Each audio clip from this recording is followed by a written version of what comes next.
10 anos, 10 anos. Ele pode não ser uma janela aberta para o mundo, mas é um periscópio sobre o oceano do social. É um programa que, muito melhor que qualquer governo, sabe que cultura é tudo aquilo que o homem criou para tornar a vida vivível e a morte defrontável. Hoje, nós temos aqui uma dessas poucas figuras gigantes que desfilam na seara da cultura como se fosse um Garrincha no Maracanã, lotado nas tardes de domingo. Só que ela é mulher e finge que entende muito pouco de futebol. Ela entende muito de música, de teatro, de cinema, até de dólares. Ela é formada em economia pela Universidade Federal do Rio de Janeiro. Dizem que levou exemplos de gestão e competência para o mundo do entretenimento. Quem é? Ela é Monique Gardenberg. Monique Gardenberg. Você é uma produtora de eventos, uma empresária do entretenimento, ou antes de tudo você é apenas uma empresária? Bom, eu diria que eu sou, antes de tudo, alguém que precisou trabalhar muito cedo para ajudar a minha mãe em casa. E com essa tarefa, aliada a uma curiosidade que não tem fim, uma inquietação também que não tem fim, que é diferente de ansiedade. Eu não sou ansiosa, mas eu sou inquieta. A ansiedade acaba com qualquer carreira. Exatamente. Então, eu acho que isso é que me levou a buscar um caminho híbrido entre ganhar um pouco de dinheiro e estar perto da arte, que era o que eu queria. Eu queria ter sido atriz quando eu tinha 13 anos. Enquanto as pessoas se queixam de falta de dinheiro para a cultura, você avança. Você dispensa os incentivos culturais? Hoje em dia é difícil, né? Não tem muito como. Primeiro, assim, eu acho que tem uma perda do poder aquisitivo ou uma perda de valorização da arte como um todo. Então, você hoje não consegue cobrar um preço de ingresso que custeie a sua produção, ou a produção ficou mais cara, não sei exatamente o que aconteceu, mas estudando a história do teatro brasileiro, o TBC, essa coisa toda, o pessoal vivia do que recolhia, né, de bilheteria. Eu tenho 58 anos de profissão. A gente fazia dinheiro, teatro, sem dinheiro. De repente, hoje, 2 personagens em cena já sai 500, 600 mil reais. É uma loucura. Mudou, o mundo mudou, o teatro mudou, as coisas mudaram. Mas eu queria saber se você ficou rica ou já nasceu assim. Não, eu não tenho nenhuma riqueza. Uma vez eu fiz o meu primeiro curta-metragem com a Marieta Severo, o Diário Noturno, e ele ganhou alguns prêmios, tanto em Gramado como no Festival de Brasília. E aí o Rubens Evaldi, na época, super sarcástico, me entrevistando, ele falou: e aí, é verdade que você teve que vender um de seus apartamentos para fazer esse curta? Eu só tinha um apartamento que era onde eu morava e era alugado.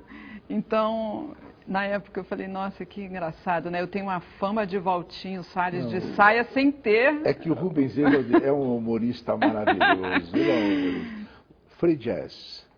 Team Festival, teatro, cinema, prêmios no Festival de Gramado. Já pensou no Ministério da Cultura?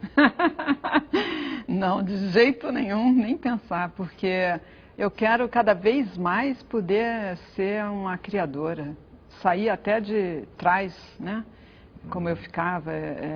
Hoje em dia eu gosto de dirigir minhas peças, dirigir meus filmes, escrever, é isso que eu quero da vida. Produção de teatro. Qual a diferença entre trabalhar com Zé Celso Martins Corrêa e trabalhar com Gerald Thomas? O Gerald é uma pessoa emocionalmente muito infantil, né? Ele é uma pessoa que eu admiro como artista, mas eu acho que ele tem uma dificuldade muito grande ainda emocional com as coisas. Então, trabalhar com Gerald, nem sempre você tem o seu trabalho como produtora respeitado. isso é um maltrato que não é uma coisa muito saudável, assim, na Mas relação. eu acredito que agora ele está mudando. Ele não pode mais achar o Paulo Coelho um gênio, o Rabino aqui um gênio.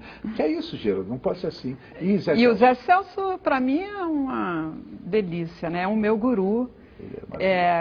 Toda vez que eu acho que eu estou saindo da linha certa da minha vida, eu procuro o Zé Celso. Eu vou para lá, fico perto, aí eu volto a achar meu trilho, sabe? Eu acho ele uma grande pessoa, um homem elegantérrimo, né? É a maior intuição do teatro, sem dúvida alguma. Quando eu digo isso para ele diz que é do mundo, porque ele é da minha geração. Né? Tá. Agora... Mas assim, admiro os dois, tenho carinho por ambos, embora a relação com o Zé seja mais bacana. Há 20 anos atrás, só havia homens produzindo os grandes eventos. Hoje que só há quase mulheres. O que aconteceu com os homens, realmente? Eles falharam? Olha, eu diria que produzir é uma tarefa muito, muito, muito árdua, né? Porque assim, eu brinco que é um descascar de abacaxis constante, né? Que nem Sísifo empurrava a pedra, o produtor descasca abacaxi infinitamente. Então, eu acho que talvez a mulher tenha uma paciência maior para as coisas, né? Porque mulher é decidida mesmo, mulher não fica naquela coisa Agora faltou uma expressão. Não é indecisão, porque seria o contrário de decidido. Mas um pé atrás, esse pé atrás ou essa perspicácia, sei lá, que vocês dizem que os homens geralmente têm, que os homens ficam... Não, as mulheres elas vão. A tendência da mulher é ir, e vão com sensibilidade. Porque uma coisa que eu acho que a antena da mulher é a sensibilidade. Elas eram lourinhas, de olho azul, narizinho pequeno, tinham o look ariano.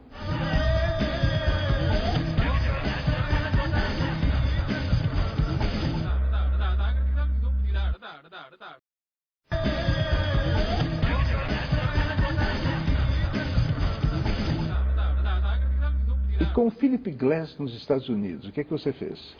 Nós fizemos, o Philip veio em 87 fazer o Free Jazz, né? E em 91 eu convidei Philip para fazer a música de Genipapo, o meu primeiro filme. O Philip é um grande amigo, Abu, como o Zé. O Zé Celso é um grande amigo também. O Philip, nos momentos mais difíceis da minha vida, sabe, ele segurou uma onda incrível. Inclusive quando minha irmã ficou doente, e que eu achei que... O mundo ia acabar. Achei que ia acabar. Eu me lembro. Foi uma coisa... Uma das coisas mais graves que eu vi uma irmã sentir pela outra na minha vida. Fala um pouco sobre Genipapo. Genipapo, meu primeiro filme, autoral, né? Uma história minha, originalmente. São os fantasmas da busca do pai.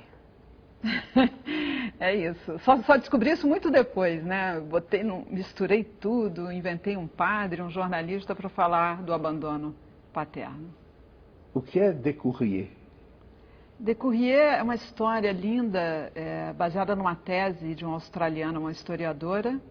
Ela conta a história de meninas judias do gueto de Varsóvia que não tinham essa aparência tipicamente judaica, a partir do ponto de vista dos alemães, né, como eles viam os judeus. Elas eram lourinhas, de olho azul, narizinho pequeno, tinham look ariano. Então, elas são treinadas para agirem do lado de fora do gueto de Varsóvia e cumprirem missões importantíssimas durante a ocupação. E o bacana disso é que elas usam justamente o próprio antissemitismo, né? Elas ludibriam isso para cumprir as suas missões. É uma história linda. É bonita. A história desse filme é muito maior que as coincidências com minha própria vida. Diga, quais coincidências? Talvez a vida dupla, né?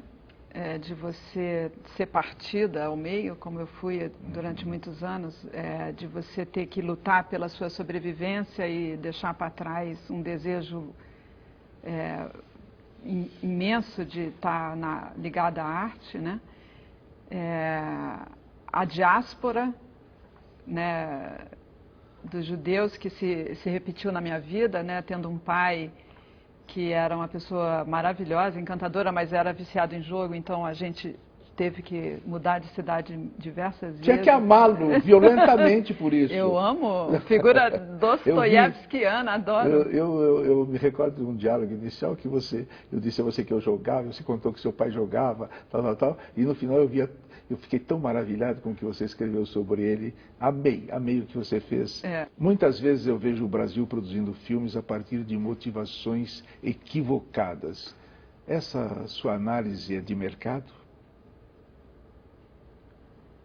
É que eu acho que o ponto de vista, eu acho que o princípio da arte é uma coisa visceral, é uma angústia existencial que você vomita na forma de arte.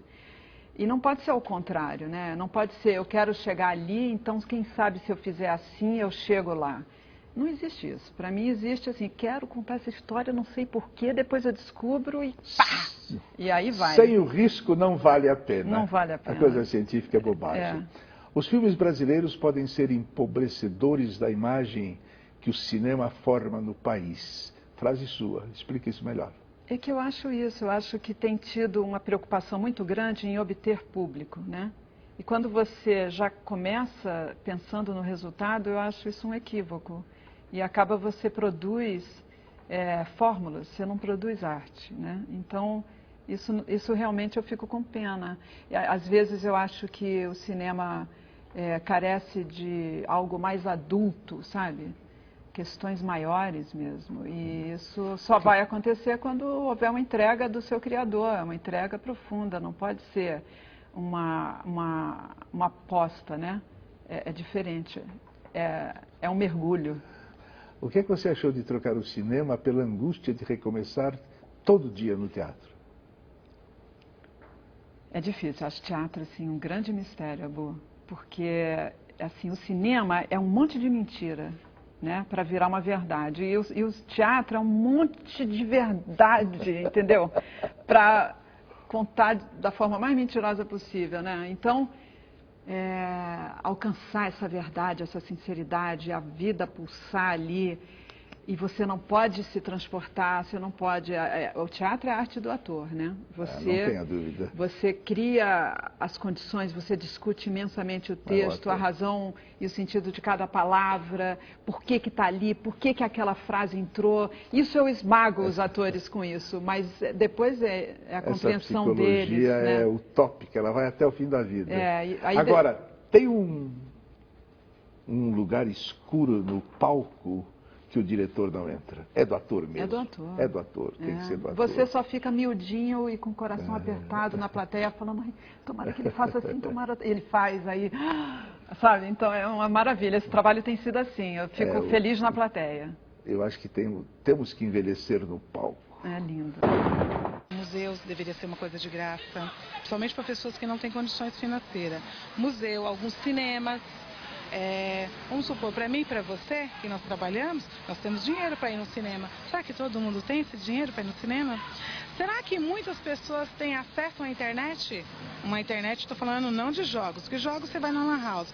Mas será que essa mesma criança tem essas mesmas condições? Será que essas mesmas crianças que nós estamos conversando, ou esse adolescente ou esse adulto, ele tem as mesmas condições de ter uma vida saudável, com infraestrutura? Será que tem?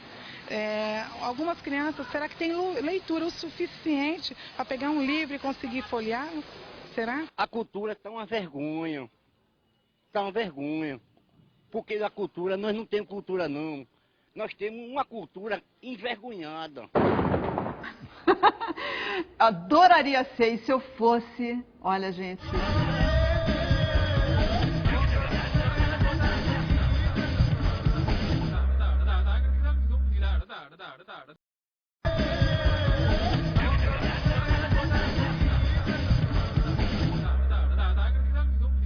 Você já se perguntou por que faz o que faz? Ou isso não tem a menor importância?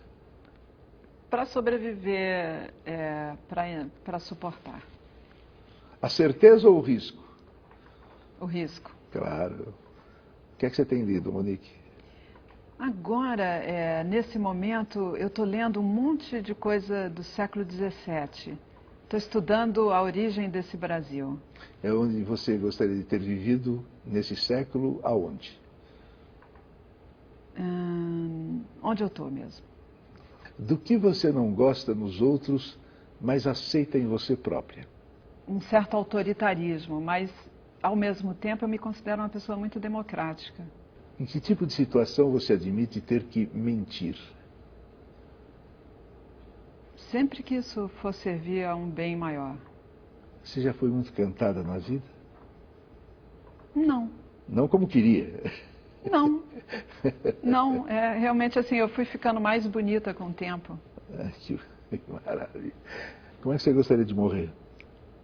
Subitamente. Sem... Mas você sabe que você vai ficar com aquele negocinho aqui no hospital, vai ser uma coisa horrorosa. Né? Essa risada é bonita. O que você acha que vai encontrar ao morrer, além de um imenso e silencioso nada? Nada além disso mesmo. Sou bem cética. Você chora? Choro. Por quê? Choro de saudade da Silvinha, por exemplo. Choro quando me sinto humilhada, é assim, pá, na hora. Ou quando alguém é agressivo. Eu sou muito suscetível. E você chora diante da beleza, não? Choro de soluçar diante de certos trabalhos que eu vi. Um Chagall.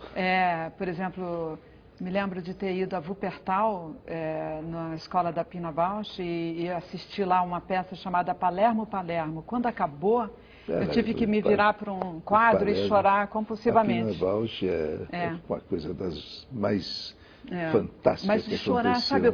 Sabe, e eu estava sozinha na Alemanha, eu falei, vão achar que eu sou louca, e aí eu fiquei olhando para um quadro que tinha no corredor do teatro dela e fiquei chorando. E o outro dia também, sabe quando passou aquele filme sobre o Ray Charles? Claro. Como a gente trouxe o Ray Charles em 86, no segundo ano do Free Jazz, né? Eu me lembro. E a experiência com aquele empresário terrível dele foi tão marcante na minha vida, assim, foi ali que eu aprendi mesmo a estar nesse mundo, né, do showbiz. E foi tão emocionante conhecer tão bem a história dele e até compreender porque ele próprio, com o próprio punho, pegou o tape de uma fita que alguém filmou, na época era vídeo grandão, né? Uhum. Ele próprio pegou e quebrou, sabe? Então, você entender todo o que fez o Ray chegar naquele momento e fazer aquilo ali no Hotel Nacional, no Rio de Janeiro. E também a ausência, de novo, da Silvinha, e eu assisti aquilo tudo, nossa, eu chorava compulsivamente no teatro, como eu chorei agora na morte do Michael Jackson, assistindo This Is It. Chorei, e era engraçado que eu fui com minha mãe. Eu fui a primeira vez sozinha, chorei. Da segunda vez, levei minha mãe para ver comigo. Ela tem 84 anos. Quando acabou, eu estava de novo aos prantos, o cinema inteiro. Que maravilha. E minha mãe assim, uhul! Maravilha. Eu falei, ai, que bom, que ela é Essa diferente de mim. é ótima. Agora, diga qual é o maior autor que você descobriu e qual é o maior autor que você ainda não descobriu? Olha, eu não poderia deixar de falar do Shakespeare, né? Acho assim Claro. uma coisa... Temos que ler Hamlet uma vez por mês. Uma vez por mês. E um cara que eu descobri e que gosto muito, Abu, é um japonês, chama Haruki Murakami. Gosto muito do Murakami. E a que você não descobriu ainda? Eu não descobri Proust. Olha só. Eu tenho que ter tempo, né? Parar para ler. Para dizer não ter o tempo perdido. Para não ter o tempo perdido. Eu vou fazer uma pergunta muito simples para você. Monique, o que é a vida? É um sonho brevíssimo de Deus. E é tão breve que você não pode perder tempo. Você acha a vida uma causa perdida, não? Eu acho ela encantadora. Acho que a vida é encantadora. A gente quer estar vivo o tempo inteiro, né? Ela te oferece uma série de coisas maravilhosas. Mas é uma causa perdida, sim. E a felicidade é uma ideia velha. Eu sou muito feliz, Abu. assim, apesar de tudo isso, mas eu tenho felicidade, assim, sabe, de repente encontrar o suspensório ideal e te dar de presente, de conseguir uma coisinha, de hoje ter levado para Marina Lima, aniversário dela, um laço para ela usar na cabeça e ficar feliz, enfim, é isso. E quando é que você vai para um convento? Nunca. Depois de tudo isso. Nunca, Deus me livre. Bom. Agora, digamos o seguinte, digamos que algum dia você quis falar alguma coisa e não deixaram. Ou você esqueceu de falar, ou você não precisou falar, mas você sempre teve alguma coisa que você diz assim, um dia eu vou falar isso, um dia eu vou querer falar.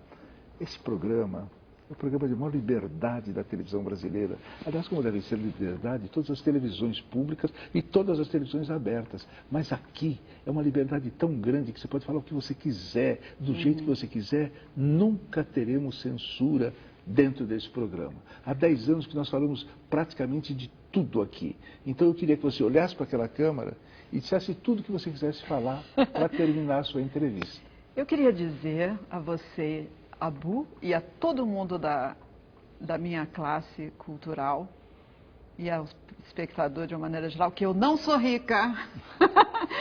Adoraria ser, e se eu fosse, olha gente, o Brasil ia conhecer a maior mecenas das artes, porque eu ia gastar tudo financiando a arte no Brasil.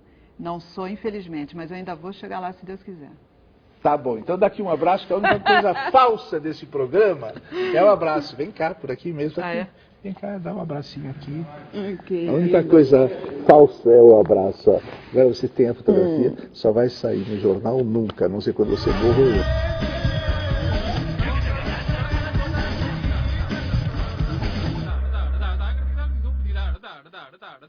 Eu falo de Anchietas e Potiguares, falo de crianças vietnamitas e afegãs, eu falo de africanos e de portugueses, falo dos cadáveres de Herculano e Pompeia, falo dos imperadores e de jesuítas, de bancários e lixeiros, falo das meninas esfarrapadas das ruas, falo dos narcotizados das avenidas, eu falo de brasileiros e de americanos, mas não falo do bem nem do mal.